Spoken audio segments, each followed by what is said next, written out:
Boboko ya Boka. Bonjour Bandeko Nanga Nyoso, mes frères, mes sœurs congolais. Tala, restez connectés, Kozapete, Oyo Bomoko ya Mboka. Site Mibalete Karamoko. One love.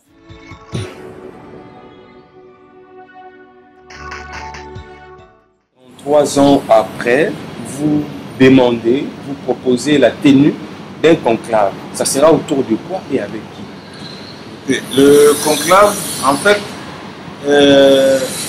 compte tenu d'abord d'une part, nous avons 33 années de combat. Il est normal qu'à l'occasion de l'anniversaire, on puisse réfléchir un peu. D'où est-ce que nous venons, où nous en sommes et où nous allons. Cette année, ça a une autre dimension, c'est que dans les 2 années qui viennent, selon le calendrier électoral, il y aura toutes les élections. L'UDPS doit s'organiser pour gagner ces élections. Je pense que la victoire est à notre portée à tous les échelons.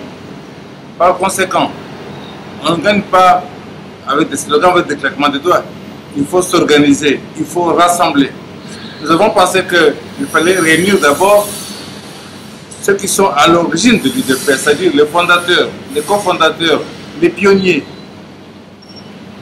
C'est-à-dire tous ces gens qui ont combattu, qui sont battus avant le 24 avril 1990. Et vous savez que certains parmi eux sont radieux, exclus, chassés, tout ce que vous Il n'y a ni chassé, ni exclusion, ni radié, quoi que ce soit. Ce sont des gens qui sont battus. Pour le parti, c'est leur parti. On doit se retrouver avec eux pour réfléchir ensemble sur le devenir de notre parti. Je pense que c'est comme ça qu'on peut gagner les élections. Mais est-ce que cela obéit au règlement du parti qui voudrait que, d'ailleurs, vous savez que bientôt il faudra qu'il y ait un congrès du parti. Est-ce que le congrès, le conclave, ça peut aller ensemble? Non, le conclave concerne, comme j'ai dit, les fondateurs du parti. Les membres du groupe de 13 parlementaires qui sont à l'origine de tout cela. Les fondateurs du parti, les cofondateurs du parti et les pionniers. Ça veut dire qu'on est en amont de l'action de l'UDPS. C'est-à-dire qu'avant que tout ce que nous avons connu comme division n'ait lieu. On doit s'interroger aujourd'hui si ces divisions, c'est justifié ou pas. Donc, compte tenu des enjeux, on a besoin de rassembler les forces. On ne peut gagner qu'en étant rassemblés, qu'en étant bien organisé. Donc il n'y a pas de miracle. Vous voulez ce conclave pour changer la... Et je veux dire aussi que quand vous dites le parti est éclaté. Vous avez plusieurs, vous avez UDPS, c'est ici, UDPS, c'est là, UDPS, c'est Kedi, UDPS qui passe à UDPS, CDPS et tout ça. Et en remontant aux sources, nous allons rassembler tout ce monde pour ne former qu'un, qui est une seule UDPS qui va se présenter aux élections, qui aura son candidat à la présidentielle, qui aura ses candidats pour les députés, ses candidats sénateurs, bourgmestres, gouverneurs et tout ce que vous voulez. Avec qui à la tête? Mais avec qui à la tête? À l'occasion de cette rencontre. Donc cette rencontre aura lieu en 2 étapes. Ici au centre des handicapés, nous allons réunir là les fondateurs, les cofondateurs et les piliers de l'UDPS. Réfléchir ensemble comme soubassement, comme fondation. Après cela, nous allons convoquer un autre conclave qui va réunir tous les cadres du parti, c'est-à-dire tous ceux qui ont exercé cette fonction au sein de l'UDPS, quelle que soit la tendance, pour que nous puissions réfléchir ensemble sur comment nous allons faire pour tout ce qui va suivre. Merci. Donc nous voulons que l'UDPS se remette debout et nous investissons dans cela. Nous le regrettons sincèrement. C'est une crise au sein de notre pays. C'est une crise parce que la République démocratique du Congo est un pays membre de l'Organisation des Nations Unies. Nous sommes membres à part entière. On ne peut pas imaginer la communauté internationale d'un côté et la République démocratique du Congo de l'autre. Nous sommes au sein de la communauté internationale. Nous sommes membres à part entière de l'ONU. Et lorsque la MONUSCO vient ici pour travailler, la MONUSCO est venue parce que nous sommes un État membre de l'ONU. Et lorsque les populations de l'Est sont traumatisées, il n'y a pas longtemps, vous avez appris que malgré tous les efforts fournis de ce côté-là, on venait d'assassiner une vingtaine de nos concitoyens, nos compatriotes. C'est lamentable. Est-ce qu'on peut réussir cette opération sans la MONUSCO? Ce sont des secrets militaires qui ne peuvent pas se dévoiler dans les médias. Moi-même, je suis politique. Je n'ai pas la même mise sur les forces armées de la République démocratique du Congo. Mais l'histoire nous renseigne que nous avons beaucoup pataugé depuis plus d'une décennie. C'est depuis que la MONUSCO nous est venue à la rescousse sur le plan militaire que nous avons vu les exploits de grande envergure. Et cela, nous ne pouvons que saluer l'appui de forces de la MONUSCO. Et si aujourd'hui, on cherche à isoler ces forces des Nations Unies, la nation ne peut que regretter. Parce que nous ne savons pas à quoi on est en train de... à quel jet on est en train de se livrer, devant quelle réalité on cherche à mettre la population de la République démocratique du Congo et surtout nos compatriotes qui sont à l'Est. C'est une question très sensible. L'UDPS se préoccupe de cette question-là. Voilà pourquoi le président Etienne Tshisekedi avait écrit à la communauté internationale pour solliciter la convocation du dialogue. C'est parmi les questions qui seront traitées et résolues autour d'une table entre Congolais et nous souscrivons à cette démarche-là lorsque nous allons nous retrouver autour de la table sous les auspices des Nations Unies. Nous allons évoquer toutes ces questions-là et la population congolaise va mériter la paix comme tous les autres peuples du monde.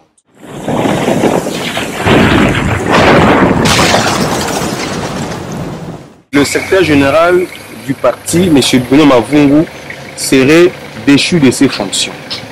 Est-ce que vous confirmez cette information? Non, c'est une fausse information. Je ne sais pas si vous pouvez avoir présent à l'esprit l'anniversaire de l'UDPS que nous venons de commémorer depuis le 13, le 14 jusqu'au 15 février de ce mois. C'est le secrétaire général Bruno Mavungu Poiti qui a présidé toutes les cérémonies pendant les 3 jours. Je me pose la question de savoir si un secrétaire général déchu le 11, tel que ce tract-là le renseigne, déchu le 11 février 2015, et il se permet de présider des grandes cérémonies du parti le 15, donc 4 jours après, le 15 février de la même année. Donc, vous comprendrez tout simplement, chers téléspectateurs, que c'est une campagne d'intoxication. On cherche à créer au sein de l'UDPS un conflit qui n'en est pas un. Nous sommes en train de traverser une période très critique. C'est un virage très important de l'histoire de notre pays et de notre parti. Il y a beaucoup de cadres. En tant que politique, je suis soumis au devoir de réserve pour certaines questions beaucoup plus sensibles. Mais ce que je peux dire aux téléspectateurs, c'est que il y a certains cadres du parti, cadres de l'UDPS, qui ont cessé de l'être depuis très longtemps, soit par révocation du parti, soit par retrait volontaire, soit par certaines machinations ou par la qualité d'agent double. Et à ce titre, des cadres comme ça se permettent n'importe quoi. Ils peuvent aller dans les médias, insulter le président, parce que dans le tract que vous venez de me montrer là, il n'y a pas que le secrétaire général du parti qui est visé, il y a aussi le président lui-même, son excellence, le président Etienne Tshisekedi. Il est visé par ce tract. Vous ne le comprendrez pas. Mais vous parlez d'une campagne d'intoxication, mais une campagne d'intoxication qui nous dévoile la crise qu'il y a au sein de l'UDPS. Il n'y a jamais eu de crise au sein de l'Union pour la démocratie et le progrès social. Parti chez la Tshisekedi. Il n'y a jamais eu de crise parce que depuis la victoire du 28 novembre 2011, le président de ce parti s'appelle Etienne Tshisekedi. Depuis le hold-up électoral, il y a eu l'échéance d'un secrétaire général que vous connaissez et après cette échéance, un autre a été nommé en 2012. Il s'appelle Maître Bruno Mavungu Poati. C'est celui-là qui est le chef du gouvernement. C'est lui le chef du gouvernement de l'UDPS. Parce que le président, c'est Etienne Tshisekedi Lumumba. Le secrétaire général, c'est lui le chef de troupe. Il est là depuis 2012 et il joue de toute la confiance de son président Etienne Tshisekedi. Notre question, il y a encore des cadres qui demandent, qui exigent que la tenue du congrès, parce qu'il y a beaucoup de problèmes qu'il faut élaguer au sein du parti. Je cite ici Corneille Moulumba, par exemple, qui est cofondateur de l'UDPS. Il voudrait qu'après 33 ans de l'existence, que vous allez en congrès pour élaguer certains problèmes. C'est quoi? Je ne sais pas si c'est le premier congrès qui le demande. Et il le demande à partir d'où? Il est où?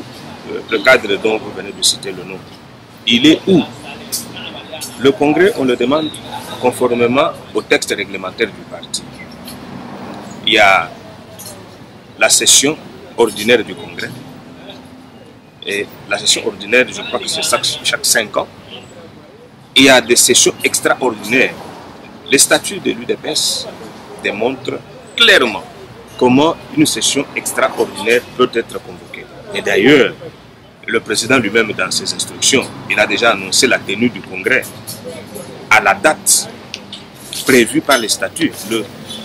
La session ordinaire, à la fin de cette année civile, l'UDPS sera en congrès. Celui qui demande la tenue du congrès, je ne sais pas s'il a besoin d'un conclave dans n'importe quelle commune de Kinshasa, mais nous savons que le congrès va se tenir conformément au statut du parti et il n'y a que les membres du parti qui seront à ce congrès-là. Tous ceux qui ont déjà quitté le parti n'ont plus droit au chapitre.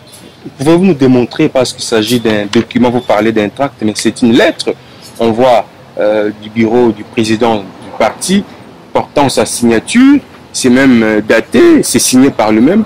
Pouvez-vous nous démontrer que c'est un faux document? C'est fabriqué par un laboratoire dont nous connaissons les responsables. Mais nous nous réservons de citer leur nom dans les médias. Nous sommes soumis au devoir en tant que politique, devoir de réserve bien entendu.